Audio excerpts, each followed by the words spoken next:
So I was going to do today's topic on one thing, but in light of recent events, I'm going to change the topic because my father and I have the exact same insurance company, and today I received a phone call from said insurance company.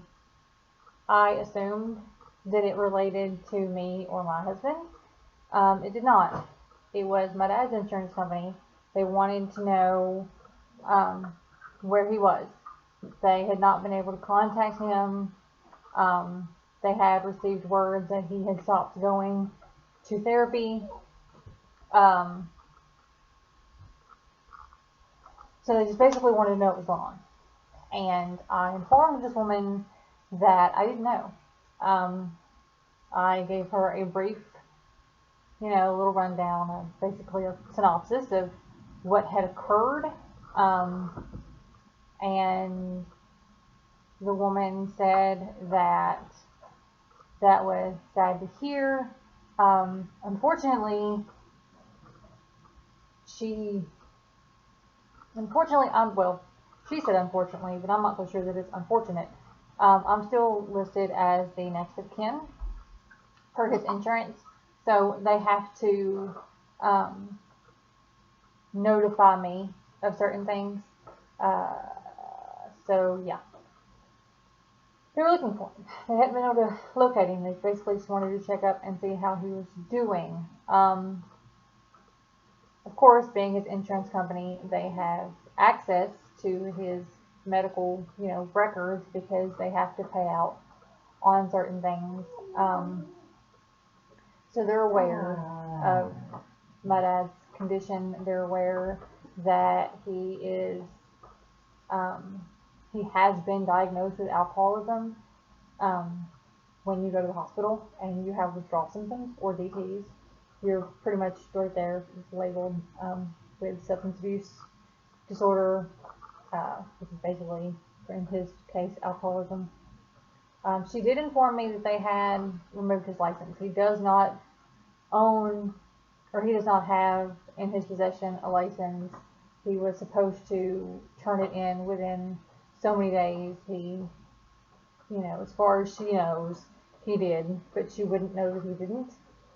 She also said that that's obviously not something that he will necessarily abide by, that if he had stated in the past that he did not um, plan on ceasing driving, that he wouldn't cease driving.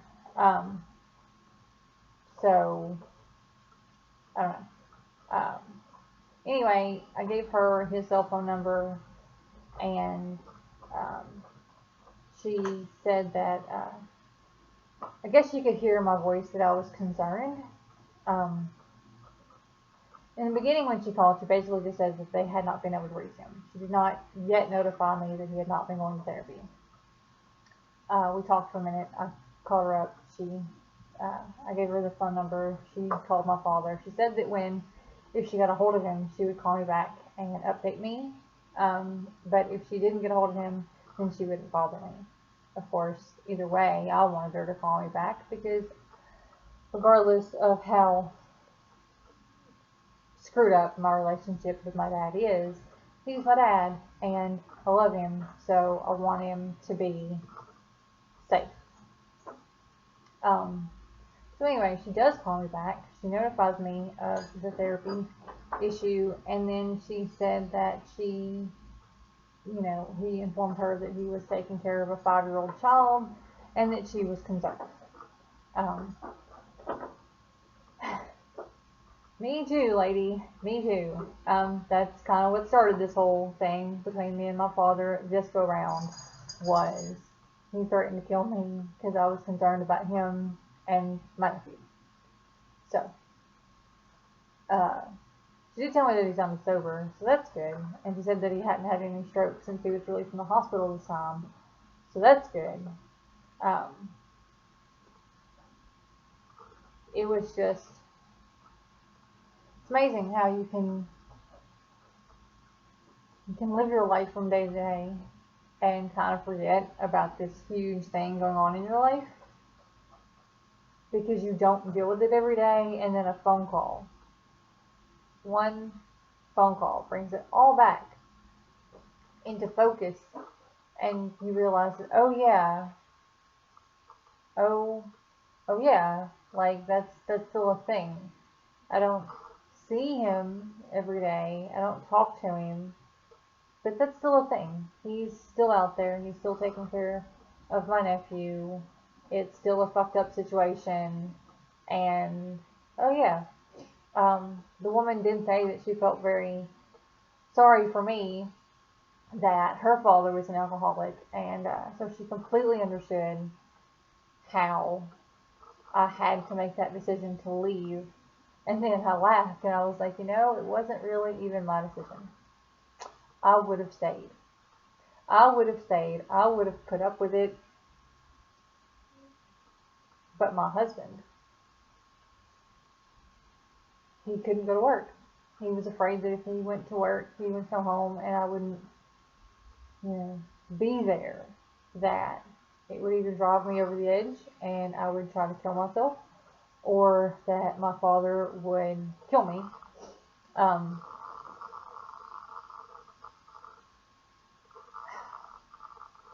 it's a really bad situation.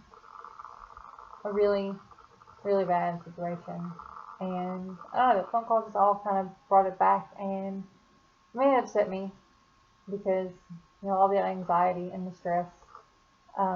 If you've ever had someone who you love who was sick, then you know that anxiety you get when someone calls you and says that they're calling, about that case, about that person's, medical issue or whatever. And then to compound that with the fact that uh, I don't speak to him. He doesn't speak to me. We're not on speaking terms. Compounded with the fact that I still worry about how he's doing, and, how my nephew is doing. And my brother's, probably getting out of incarceration soon, and that's probably going to make matters worse. I don't know. I don't know what's going on with that. She did also say that the reason he hadn't gone to therapy, or the reason he stated that he hadn't gone to therapy, is because um, he was unable to get transportation. Um, of course, had he not drank himself into an oblivion to the point that he threatened my life, had he been more responsible with his health and not tried to drive around the property, putting not only my nephew, but also everyone else, including my father, in danger, he would have transportation. But he did threaten to harm me. He threatened to kill me. He did put the lives of me, my husband, strangers passing by, and my nephew, most notably my nephew, in danger. And so I'm not there. But he blamed it on the neighbors. He said that the neighbors had said that they were going to take him to and from his appointments, and that they had failed to do so, as though it is the neighbor's responsibility to ensure that you get to the doctor. I mean, when you're in your 50s, it's kind of your responsibility to make sure that you make it to your appointments. I didn't have a car for a long time, but I still made it to work, and I still made it to my doctor's appointments. I chose to live in places where I would have access to mass transit. I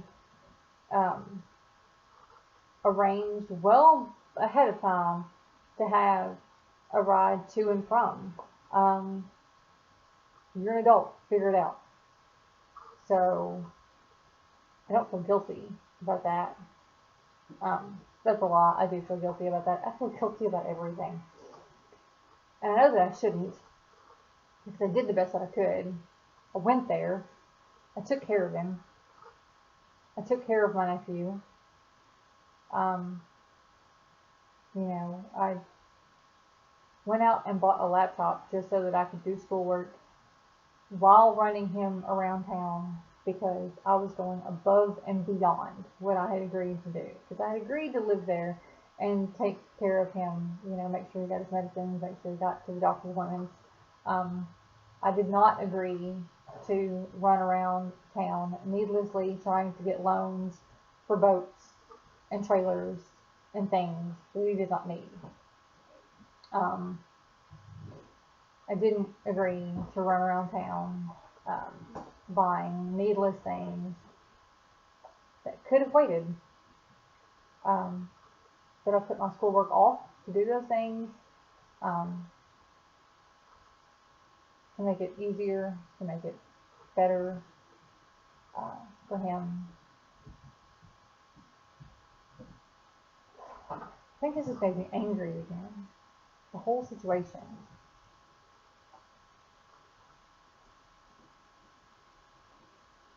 I did everything that I could. I tried not to nitpick with the drinking and the smoking. I,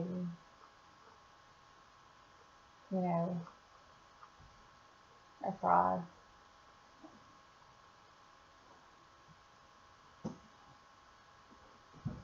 But then it came to be too much, buying a 12-pack every day. Interrupting my schoolwork to have me drive you to the store to buy beer.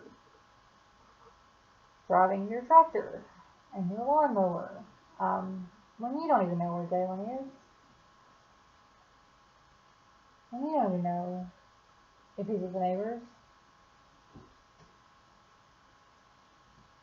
It's fucked up. I'm so angry I let some things slip that I didn't mean to. But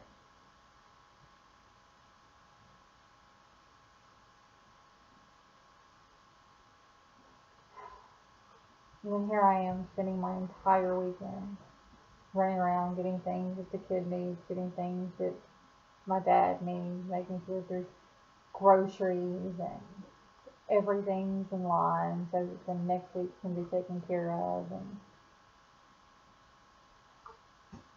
ridiculous. I'm so angry about it. I am still angry about it. But I'm also glad that he's okay. I'm glad that he's okay.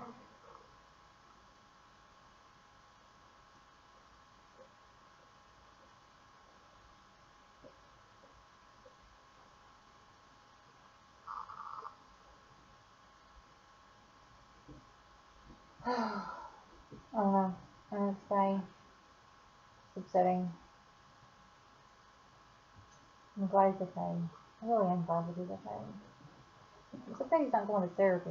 They kicked him out of therapy because he missed so many therapy appointments. They kicked him out of therapy.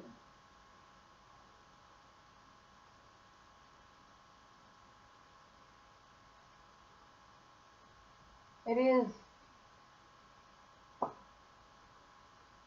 helpful, however, to hear a woman who does not know me say that, for one, just to say, I will listen to you. Like, yeah, I'm gonna call and see if I can get a hold of him on his other number. Do you want me to tell him to call you? Do you want me to tell him that you're concerned about you? Because I will leave that up to you. You know the situation better.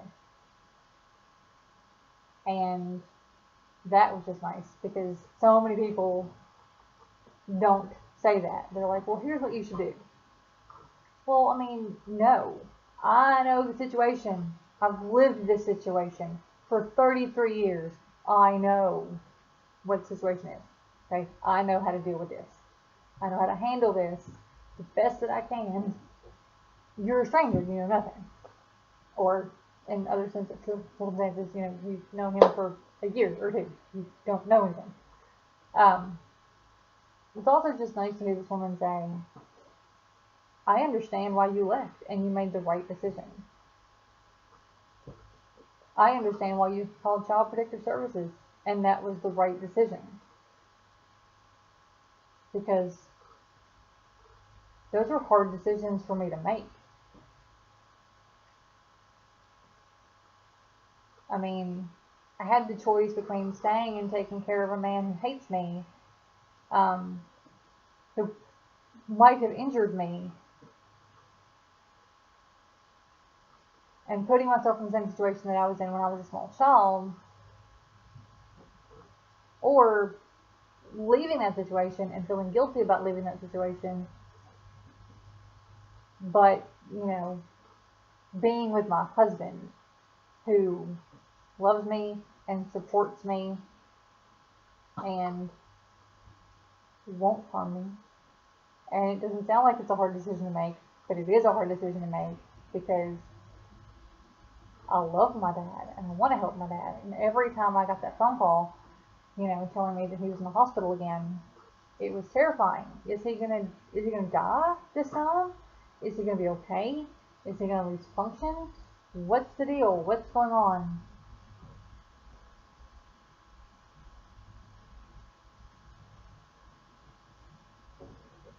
So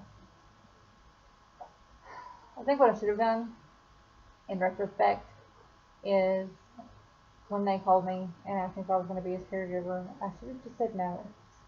No, he won't move to an area where I can make that happen. So no, I'm not.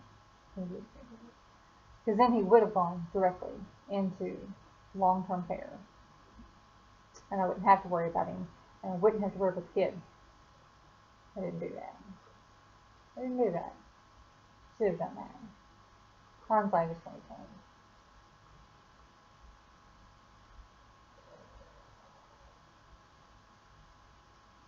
It's bad, all around. You just want to tell me that I made the right decision. This stranger who does not know me. Oddly enough, it helps. And it helps know that he's okay.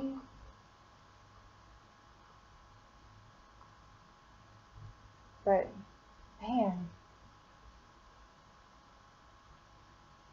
those things are different.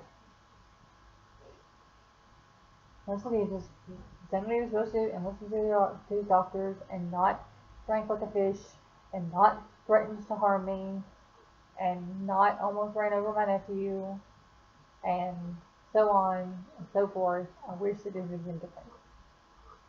Then again, I have been wishing for things to be different in my family since I was a small child.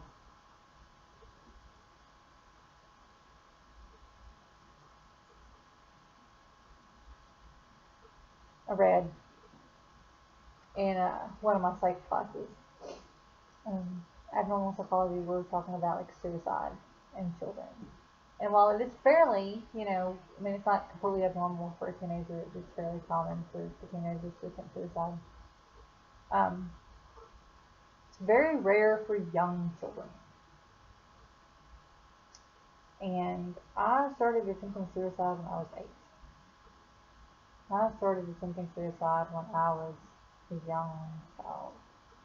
I never realized that I was so rare, but now, looking back, I can see why. I can see why I would want to end it all. And I'm not saying that I do want to end it all. I don't want to end it all. I have a lot of things going for me. I finished with my degree. I'm just waiting on my final grades to come back. I have to turn in some assignments that's already done. Um, so yeah. Yeah. Um,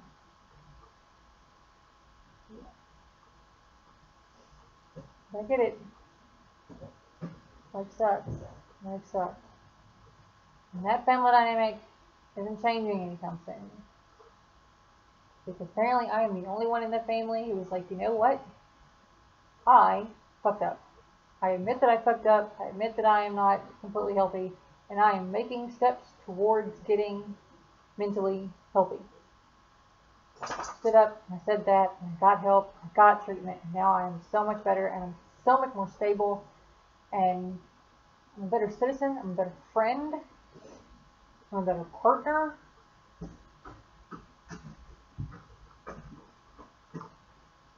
But I'm the only one who's willing to do that. My brother won't admit that he lied about having, a very bad and highly stigmatized disease. Although now we have proof that he lied about it. My father won't admit that he threatened to kill me, and that is why I left. According to my sources, he is still playing the poor, pitiful dad card. Oh, I don't know why. She just abandoned me. I mean, she said that she was going to take care of me, but then she didn't. It's not how that happened. I went above and beyond. My husband went above and beyond.